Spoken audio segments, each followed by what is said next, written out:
He aprendido dirigiendo una tesis doctoral sobre las formas de comunicación de las comunidades indígenas colombianas de la Amazonía, es justamente la importancia en comunicación del silencio.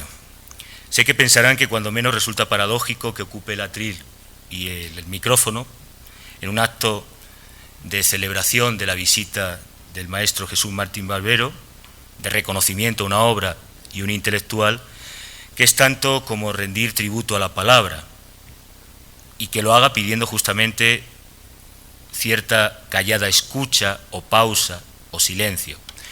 Pero todo músico sabe que no hay poesía, ni ritmo posible, ni armonía, sin el silencio, que es tanto como una peculiar economía del tiempo.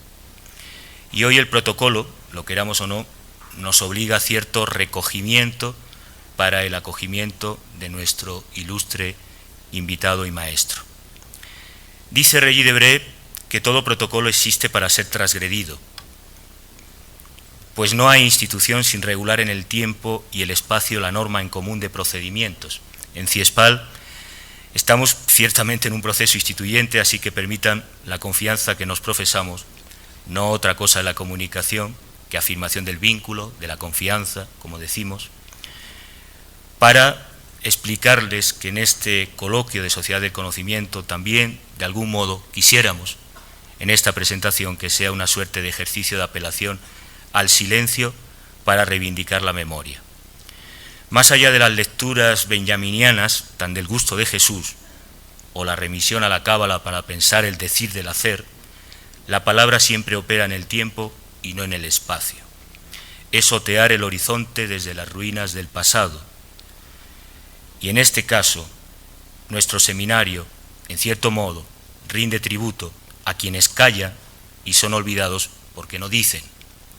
Rendimos tributo a la densidad de la memoria, de la historia y la sensibilidad populares, a la memoria de la Madre de Jesús, de los pobres campesinos castellanos de su provincia natal, al silencio de los indígenas, de los campesinos y humillados de la tierra, al grito de la memoria del maestro Pavel Ewes, al silencio de Elvira y de tantos y tantos queridos discípulos, amigos y colegas que siempre solícitos permanecemos atentos y curiosos, dando seguimiento a los giros de la conversación de Jesús, rindiendo, en fin, pleitesía al arte retórico de la lógica socrática del maestro.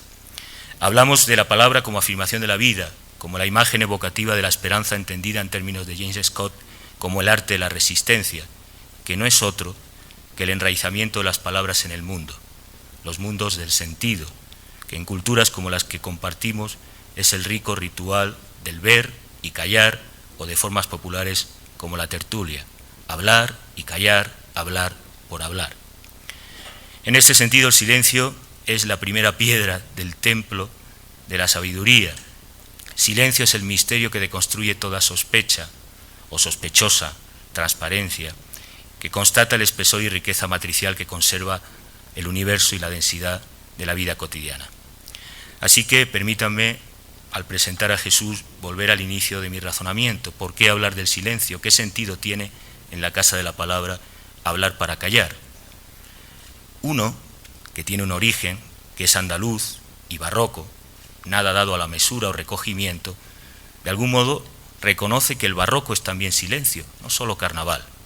Es resistencia a las fronteras, márgenes, mediaciones, redes y flujos que Jesús muy bien conoce en sus sucesivos descentramientos del norte al sur, del centro a la periferia o de los medios a las mediaciones. Más aún, Colombia, escribe su amigo Germán Rey, es un país mediterráneo que siempre ha mirado hacia las montañas.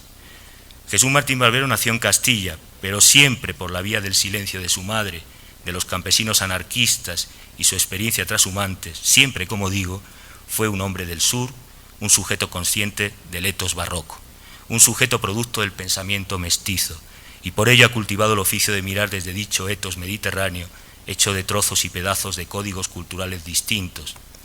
Como quien les habla, Jesús pronto vivió el choque cultural de una cultura hispana que, de acuerdo con Dussel, la más desarrollada en la época de la Europa del siglo XV, heredera del califato de Córdoba, con las culturas amerindias produciendo un híbrido moderno, mestizo, fruto del choque de la cultura latino-andaluza con la maya, azteca, quechua, aymara, tupi-guaraní, etc. Un mestizaje cultural originario que está en el origen de maravillosas obras de arte, como por ejemplo los templos donde se dejan ver elementos románicos, mozárabes y de las culturas indígenas. Desde el siglo XVI emerge así un etos híbrido con elementos renacentistas e indígenas que dan cuenta de la política de enraizamiento, de la cultura de la resistencia, del humo ludens, de la carnavalización en el conflicto entre lo normativo y lo lúdico, entre la norma que socializa y enraiza y la praxis de la libertad apropiadora que nuestro ilustre maestro tanto y con tan certero criterio ha reivindicado siempre al estudiar la comunicación. Y es esta la razón de que América Latina se distinga por una amplia y diversa creatividad cultural que él supo poner en valor en su obra, por la permanente voluntad justamente de jugar a palinsestos entre la contingencia y la tradición cultural dominante y heredada. En cierto modo, la tesis del etos barroco en la modernidad, a diferencia del realista angloamericano, es partícipe de una cierta estética de la resistencia, la afirmación de la dimensión transformadora de la cultura, la lógica del palincesto o de la resiliencia, un problema, en fin, de traducción y comunicación, de hermenéutica diatópica, que rigen la dimensión performativa de lo simbólico. Jesús entendió perfectamente en Lovaina, estudiando el proceso de escucha activa de Paulo Freire, que es esta la dimensión constitutiva de las culturas populares latinoamericanas, de una temporalidad y modernidad otra que requería otro modo de cartografiar y pensar el mundo de la comunicación. Por ello, siempre Jesús ha sido un fabulador, un traductor, un crítico y constructor de utopías posibles desde esa performatividad irreductible del arte de la resistencia. En suma, como Bolívar dejó escrito a propósito del admirado en común Walter Benjamin, en Jesús tenemos el resultado necesario de una vida que para afirmarse como tal tiene que cumplirse contra la corriente, en medio de una propuesta difusa pero incondicional, de inadecuación con las condiciones en las que ha de desenvolverse. Expresa una efectividad militante pero ambivalente ante una realidad global, síntesis de todas las realidades particulares que pueblan el horizonte de su experiencia, una realidad que percibe a un tiempo como fascinante y amenazadora, como deseable y repulsiva, y en la que no es posible distinguir con claridad dónde termina lo uno y dónde comienza lo otro. Como bien apunta Rosana Reguillo, hay autores que atestiguan la intensidad de su presencia no solo por la obra que producen, sino por algo mucho más definitivo y fundamental, las huellas que van dejando en otros. Huellas que desbordan la cita académica, la referencia obligada, la bibliografía indispensable y que más allá hablan de una marca en el ver y en el pensar. Huellas y rastros del silencio que dan cuenta de las mudanzas de sentido de ese etos barroco originario, del intelectual dolido, del caminante herido, del escribano abulense y provinciano que no ha hecho otra cosa, como dice Reguillo, más que rendir tributo a la memoria de su madre. Por este modo de decir y de hacer, inauguramos en Ciespal, en su momento, la cátedra que lleva su nombre, Jesús Martín Barbero, de Estudios Culturales y Teoría de la Mediación. Maestro, el compromiso con ello, ya lo hemos dicho en reiteradas ocasiones, es que siga diciendo la palabra. Nos comprometemos a seguir aprendiendo y escuchando esa palabra y permaneceremos siempre atentos y en silencio a la palabra en Sevilla, en La Habana, en Bogotá, aquí en Quito, deambulando por su narración, cual flaner que observa el paseo y tensión de las ideas y el tránsito del transhumanar, que diría Pasolini, entendiendo nuestra imaginación para dar que pensar y alumbrar la inteligencia del tránsito, el carácter nómada del pensamiento. Así que sin más preámbulos me callo, ustedes no están aquí de cuerpo presente, el silencio y la palabra es también augurio de carnaval y aquí están siendo invitados para pensar juntos y para conmemorar la memoria de esos saberes ancestrales, la memoria de esas culturas populares, en un tiempo de celebración y de fiesta que al fin y al cabo es un ritual que otro Jesús, no Martín Barbero, sino Ibáñez, con quien tanto comparte el maestro lecturas en común, reivindicaba como el aspecto más libre de la vida cotidiana, pues en la fiesta es habitualmente una forma de organización y encuentro que significa el más alto y elevado grado de libertad y autonomía. Cada quien lleva siempre la fiesta en el corazón y en la palabra. Así que agradecemos a todos los presentes su asistencia y les invitamos a romper el protocolo liberando la palabra en memoria de la comunicación y la cultura del sur, para esa comunicología del sur y los saberes ancestrales, para la dignidad de los olvidados y el legado intelectual y moral que nuestro ilustre maestro siempre ha representado en su trabajo de exploración de la realidad de la comunicación popular en América Latina. Con todos ustedes, el maestro Jesús Martín Barbero.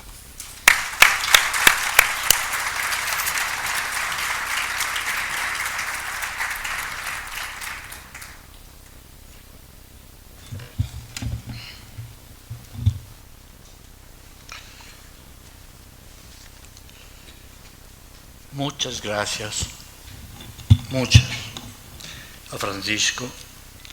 No sé por qué, realmente me ha dado este tiempo y intentaré que merezca la pena que ustedes dediquen este tiempo no a descansar, como dice el sábado, sino a trabajar. Empiezo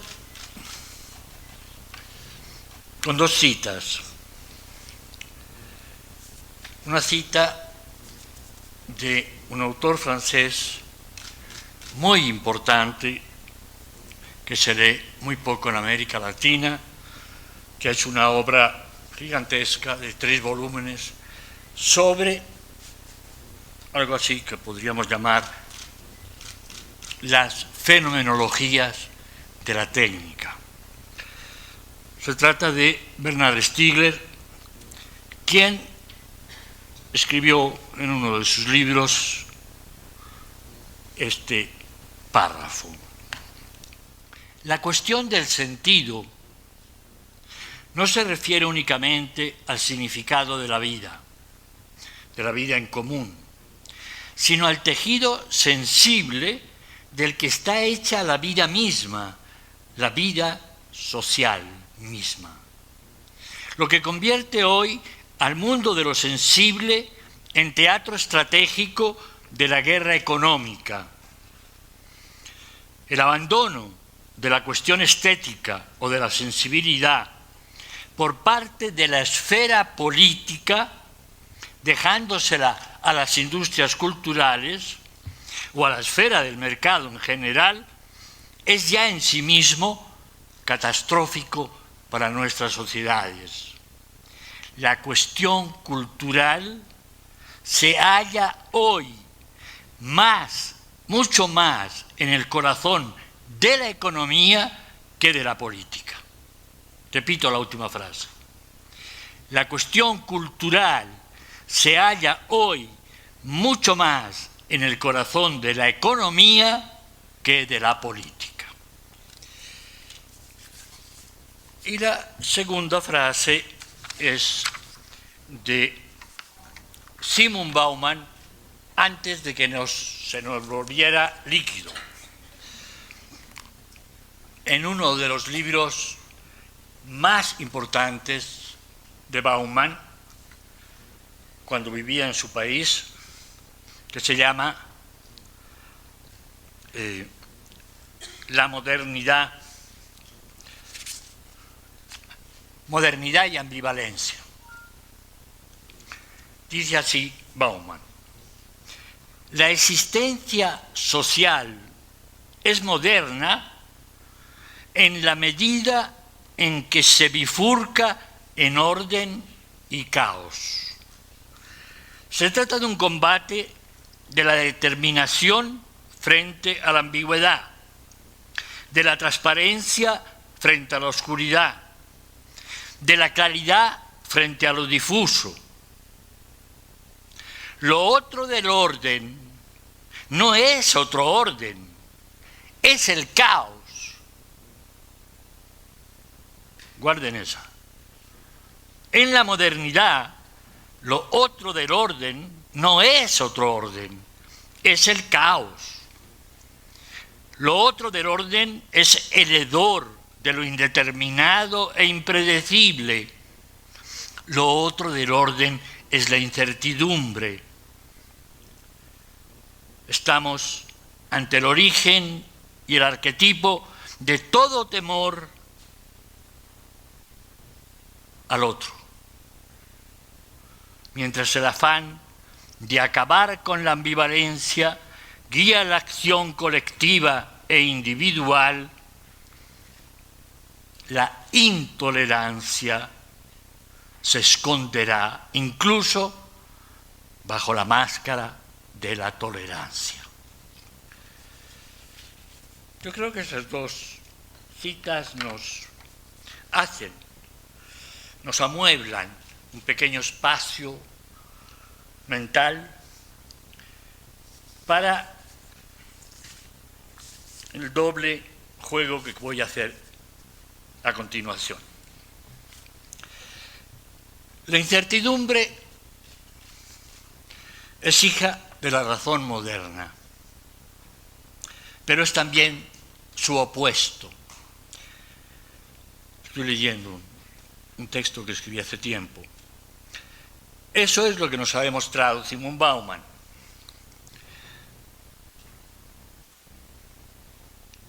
En el libro Modernidad y Ambivalencia, él plantea que donde los griegos colocaron al ser, los modernos colocaron al orden, identificando así el pensar con el ordenar y con el separar, clasificar y controlar. Para esta nueva metafísica del ordenar, la verdadera forma de salir del caos primitivo era construir un orden social que le proporcionara a los seres humanos lo que más necesitaban: la seguridad. Agarren esa palabra con los contenidos y significaciones que tiene hoy. Desde la seguridad democrática del presidente Uribe en Colombia, que le legitimó violar montones de veces la Constitución colombiana para hacer lo que sus intereses y los de sus protectores exigían. Sin embargo, esa seguridad que daba el orden duró poco. Y duró poco porque se vio ese orden enfrentado a la persistencia de la ambivalencia, ya que el clasificar, el ordenar, el controlar chocó con seres, situaciones que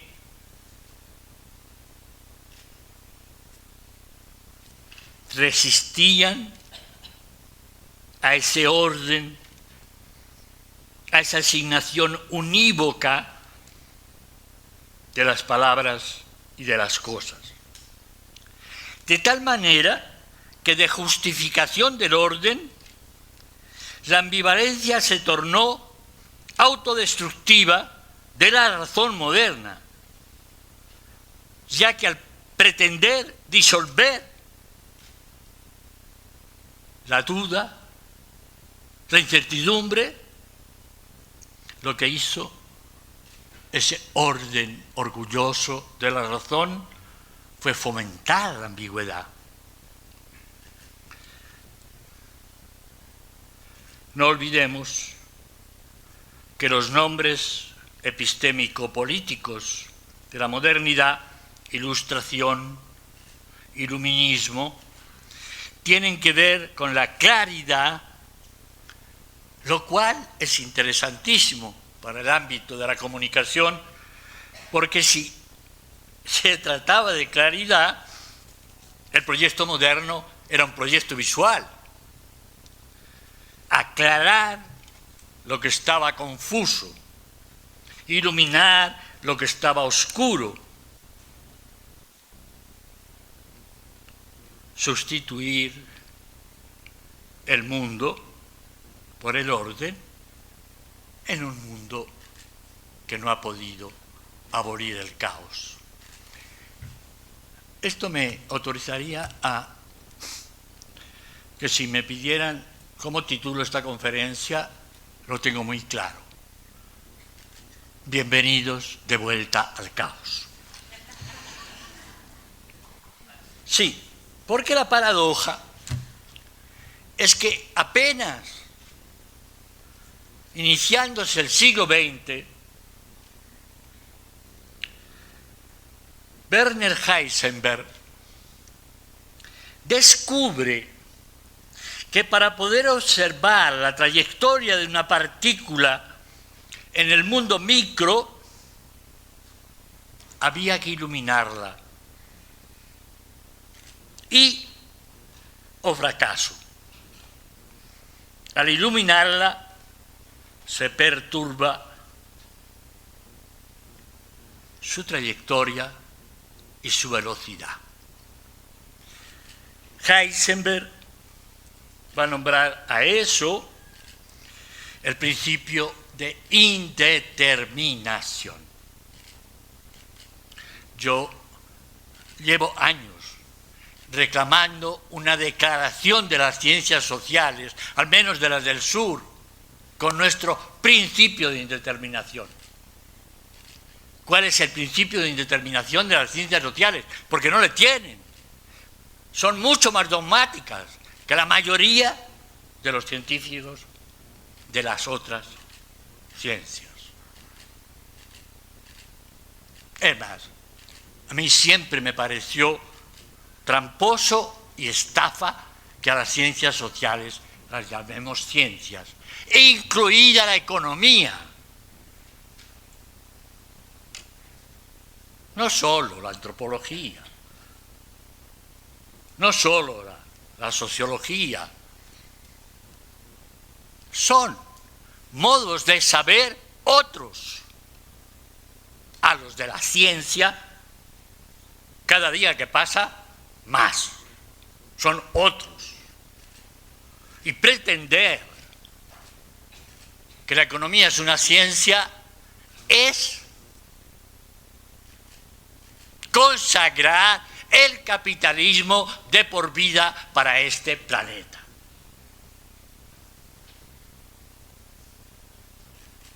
Entonces, siguiendo la paradoja con la que se encontró Heisenberg, un físico, no un antropólogo, no un psicólogo, un físico, nos vamos a encontrar con la reflexión de un premio Nobel, Bregonin, diciendo que la verdad científica se rodea de una claridad que no posee, se rodea de una claridad que no posee. Pues lo que realmente trabaja la ciencia no son certezas, sino inestabilidades y probabilidades. Los dos ejes del saber científico, según Bregonin, son el estudio de las inestabilidades y de las probabilidades. Con lo que ello plantea en términos de si con eso vamos a poder dominar el mundo. Y entonces Bregonin escribe textualmente: la ciencia clásica privilegiaba el orden, la estabilidad, mientras que en todos los niveles de observación lo que ahora reconocemos es el papel primordial de las fluctuaciones y de la inestabilidad. Otro físico, poniendo como clave del saber científico el estudio, el análisis de las fluctuaciones y de la inestabilidad.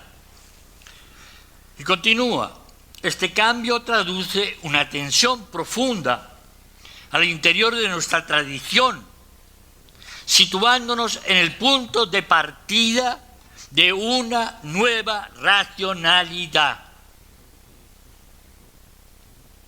que ya no identifica ciencia con certeza y probabilidad con ignorancia.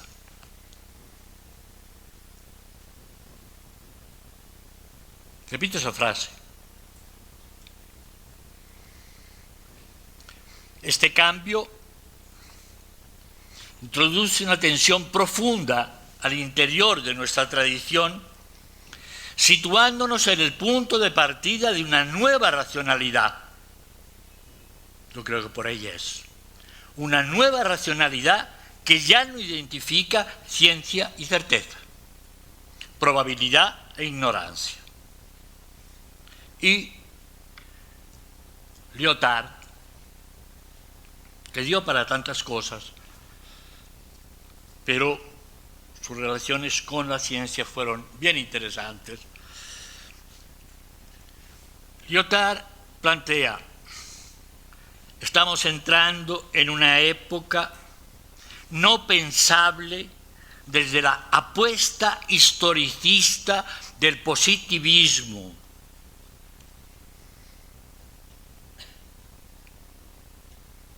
Entramos en una época no pensable ni desde la apuesta historicista del positivismo, primero, y luego de una filosofía de la ciencia pensada como autotrascendencia del saber científico, ni como autotrascendencia del saber científico. Y afirma Lyotard: la ciencia solo juega su propio juego, y su juego es el de su naturaleza operativa, su ocuparse de las inestabilidades y su producirse y acumularse como información. Tengo otros testimonios, pero ya está bien.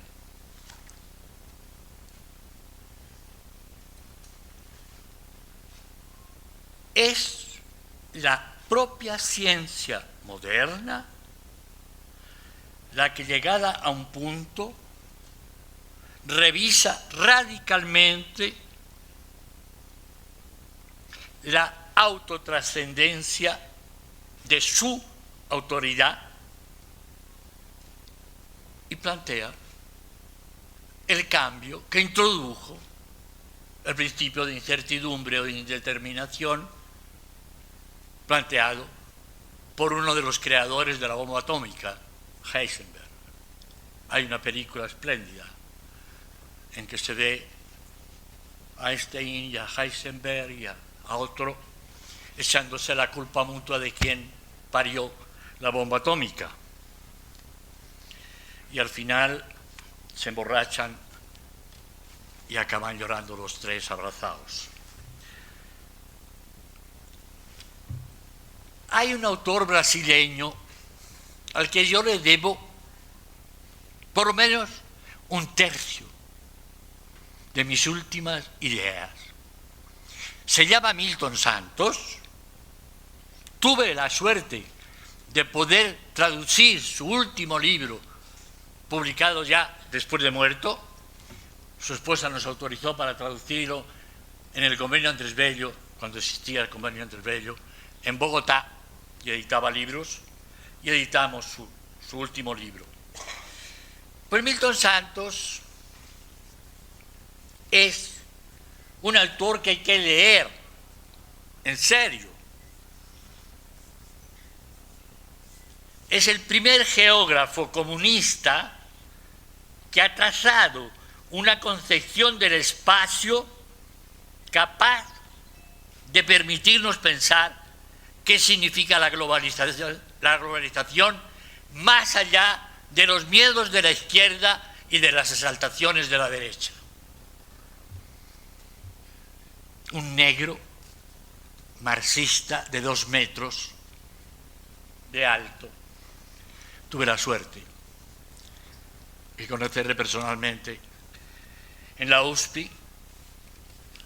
Y Milton Santos, en este último libro,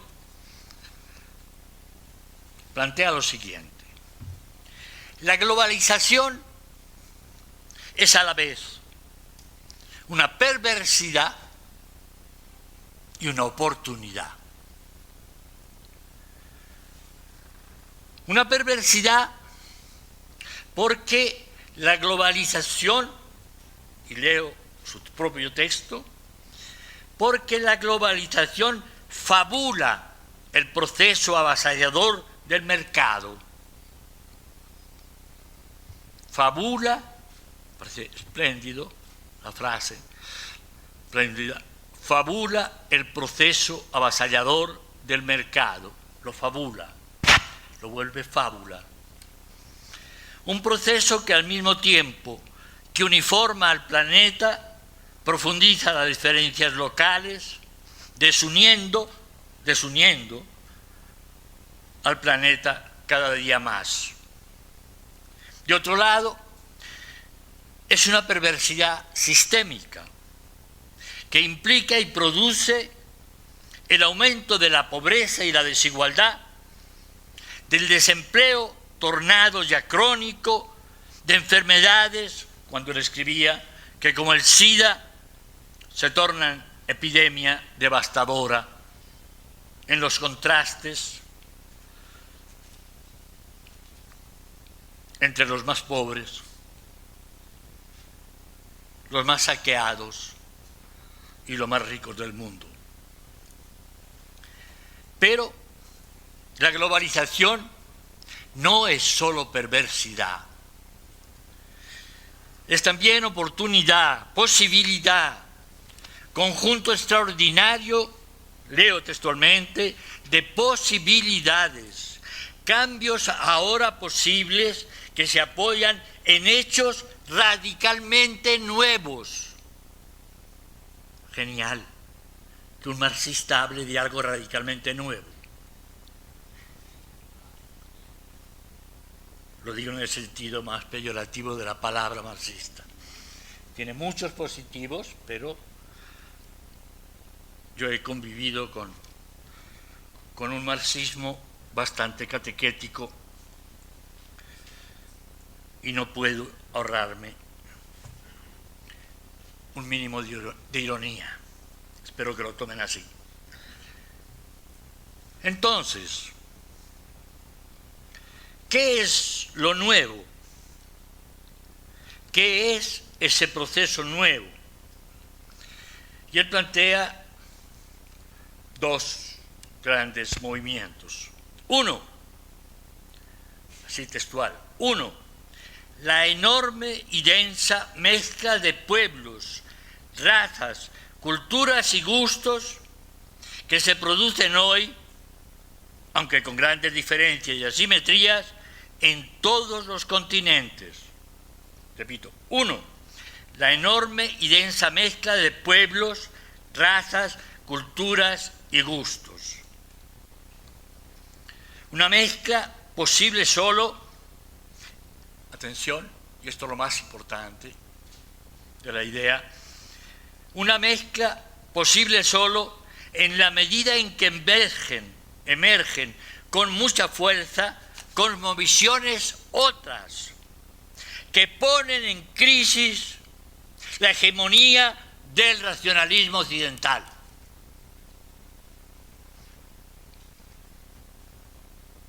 Emergen esas mezclas nuevas, emergen con mucha fuerza cosmovisiones otras que ponen en crisis la hegemonía de la racionalidad occidental. Y de otro lado, unas nuevas tecnologías que están siendo crecientemente apropiadas por grupos de sectores subalternos, posibilitando una verdadera revancha cultural. Esto es, la construcción de una contrahegemonía a lo largo y ancho del mundo.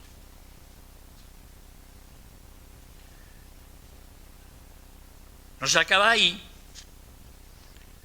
Hay también, dice Milton Santos, este conjunto de posibilidades abre en la humanidad a una nueva narrativa histórica. Pero la construcción de esa narrativa pasa por una mutación política. Se habla mucho de mutación cultural. Pocos han hablado de la necesidad de una mutación política. La democracia, tal como la concibió el mejor Occidente, hoy es una farsa. Es una farsa en Alemania, es una farsa en España, es una farsa en Estados Unidos. La pérdida de la dimensión simbólica de la política. Sin dimensión simbólica, la política no existe. Y esa dimensión simbólica, dice Riquet, es la que nos hace sentirnos juntos. Yo tengo una imagen que en Colombia utilizo frecuentemente. Gaitán, un populista entre comillas, en los años 50, Gaitán reunía en la Plaza Bolívar de Bogotá, que es una plaza bastante grande, reunía miles de personas. Y cuando él gritaba "carajo", se hacía un silencio. Lo he visto en varios videos que se tomaron. Obreros, campesinos, universitarios, se quedaban en un silencio que, visto desde fuera, es realmente simbólico. La gente se sentía junta, como dice Paul Ricoeur. La política es la capacidad de sentirnos juntos, de tener un proyecto común, de poder construir, de participar en la construcción de un proyecto común, de no quedarnos en las herencias, sino de reconstruir o construir de cero, como intentó la España posfranquista. Construir de cero, después de un franquismo, de una guerra atroz y de un franquismo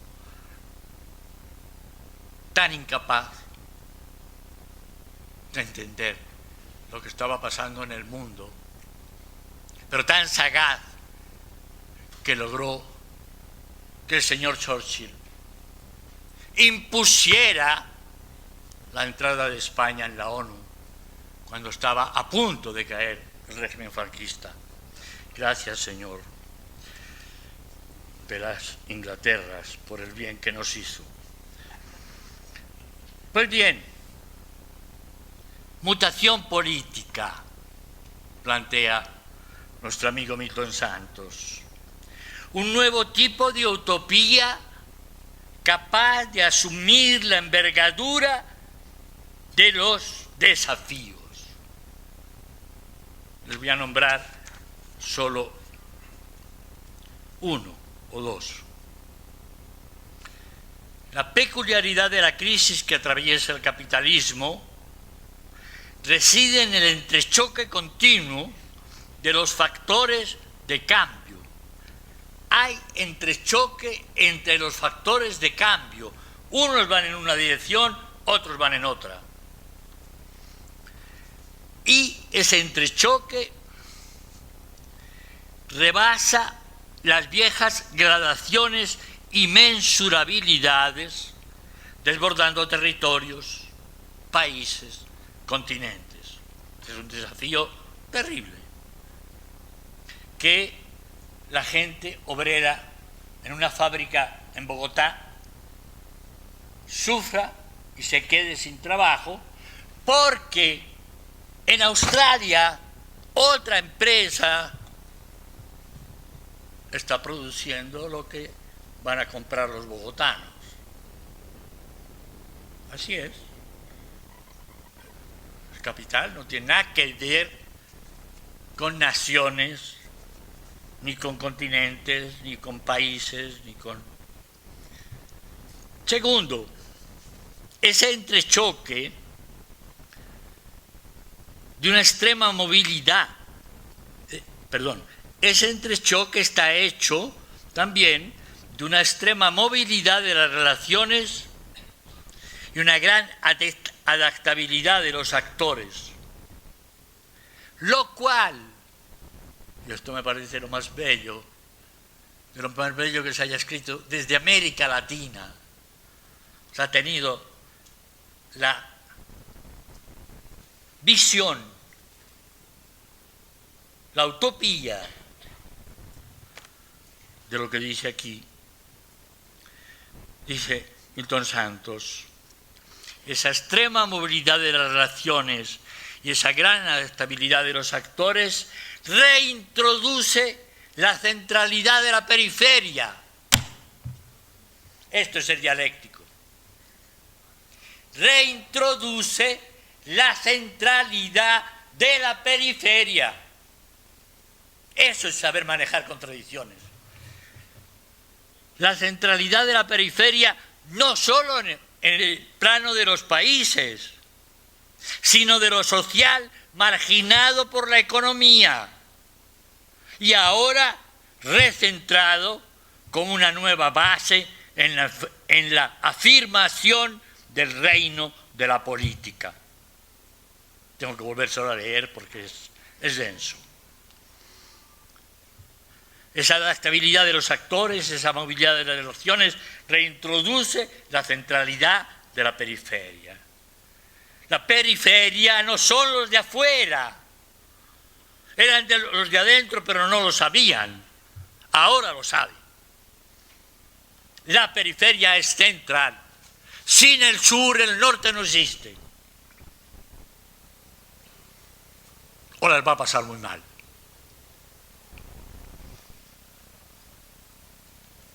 El sur es tan norte como el norte y el norte es tan norte como el sur.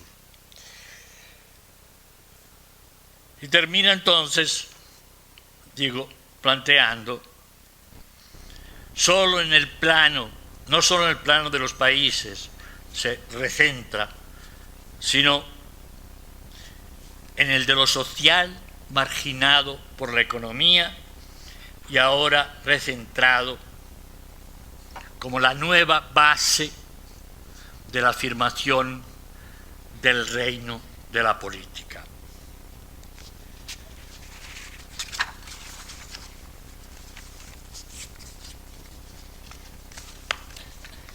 Esto es lo que quería decirles, pero añadiendo una anécdota personal,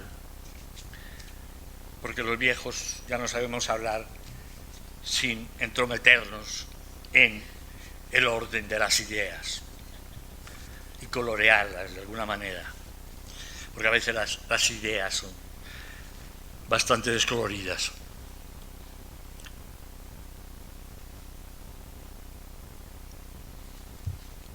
A comienzos de 1972, yo escribía mi tesis en París, vivía en una residencia y llegó un africano de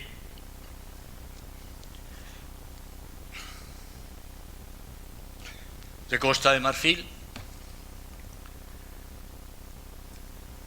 alto, muy callado, Y un día me pide que lo acompañe al Louvre. Era un hombre que había estudiado hasta maestría en la Costa de Marfil, en su país. Venía a hacer un doctorado a París.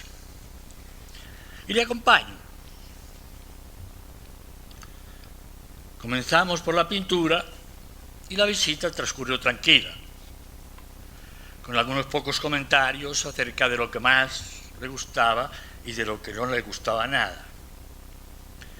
Pero hubo un momento en el que este hombre tan callado estalló y gritó en el viejo Louvre, que era una 10ª parte de lo que soy, y que todo estaba separado, la escultura en un sitio y la pintura en otro. Bueno, está así. Este hombre da un grito, un alarido, y los dos guardianes de la sala habíamos pasado a la escultura, eso es clave, habíamos pasado a la sala de la escultura, o las salas de la escultura, y este hombre se eriza porque se encuentra un montón de carteles que dicen «Ne touchez pas», no se puede tocar, prohibido tocar. Cuando los guardianes vienen y le preguntan «¿Qué le pasó?», él responde así, más o menos. Les cuento que yo escribí esto al día siguiente, se me olvidó, quedó traspapelado y lo tuve que reconstruir después. Muy calmadamente, mi amigo el africano le respondió algo así: mi susto y mi alarido se deben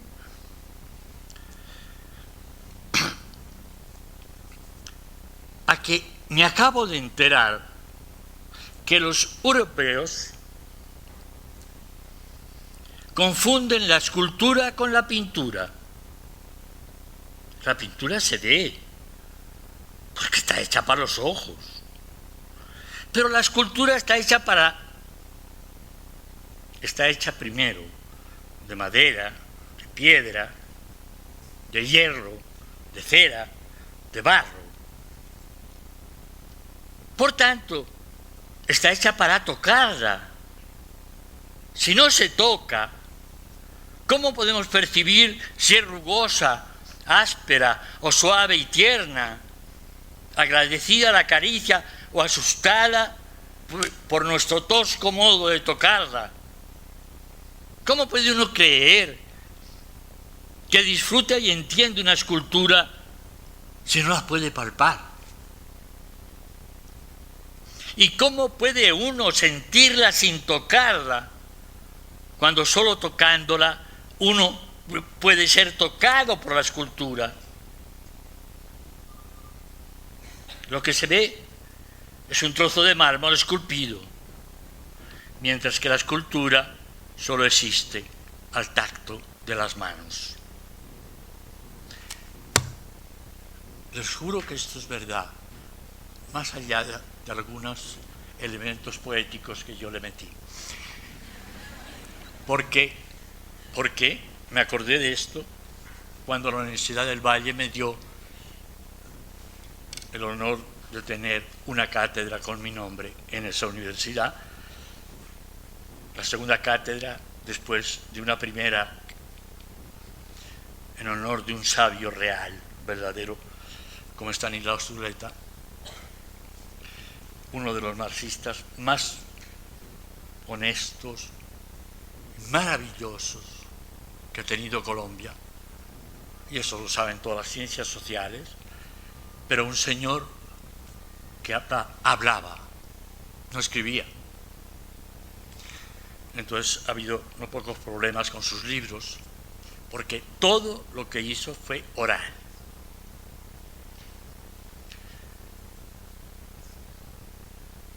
Y digo, yo termino la lección de esta anécdota diciendo algo a medio camino entre lo que nos están planteando Michel Serres con su Pulgarcita, que no tiene nada que ver con Pulgarcito, tiene que ver con los pulgares de las niñas, de los adolescentes, la agilidad de los pulgares de las niñas. No sé si saben quién es Michel Serres. Es el epistemólogo más importante que ha tenido Francia, junto con otro en el siglo XX. Pero, como no le entendían los franceses, se marchó a Stanford y lleva 25 años o 26 años enseñando historia de la ciencia a los doctores de Stanford. Pues un señor así, que escribió libros de lógica, es el que ha escrito Pulgarcita, un libro sobre cómo sobreviven las adolescentes en sus casas, en sus colegios, en las fábricas donde van a trabajar. Y Alessandro Barico, que ha escrito Los Bárbaros, un libro para meditar, escrito por entregas en un periódico de Italia, un libro que les recomiendo a todos también, porque es un libro que es el resultado de una lectura de Benjamin espléndida. Poca gente ha sabido leer a Benjamin sin nombrarlo casi, pero ejercitando su idea clave, que voy terminando, y su idea clave es que lo que necesitamos saber no es de qué está hecho el mundo, sino para dónde va. O sea, no la pregunta metafísica, sino la pregunta física. ¿Para dónde va este mundo? Esa es la pregunta que se hace Bari con ese libro maravilloso. Y donde, digo, la pregunta: ¿en qué está convirtiéndose el mundo? ¿En qué está convirtiéndose el mundo?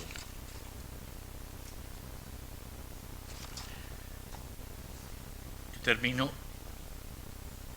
con una idea que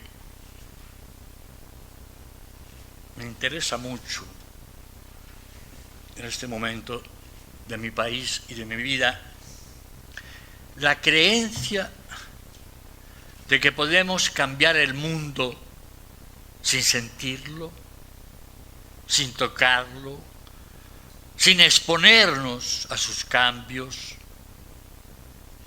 es malsana.